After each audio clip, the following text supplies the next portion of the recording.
Ahmedabad 7th school બાદ ભુજની વીડી હાઈસ્કૂલમાં બે વિદ્યાર્થીઓ વચ્ચે મારામારી।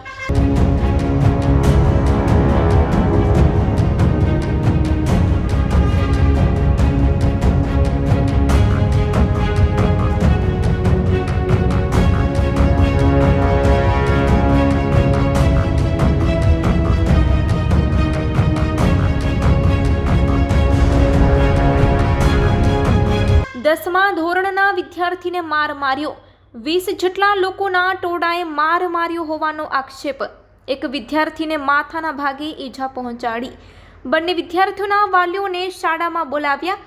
અગાઉ થયેલી બોલાચાલીનું મનદુખ લઈને મારામારી થઈ હતી। આ મામલે કોઈ પોલીસ ફરિયાદ નોંધાઈ નથી।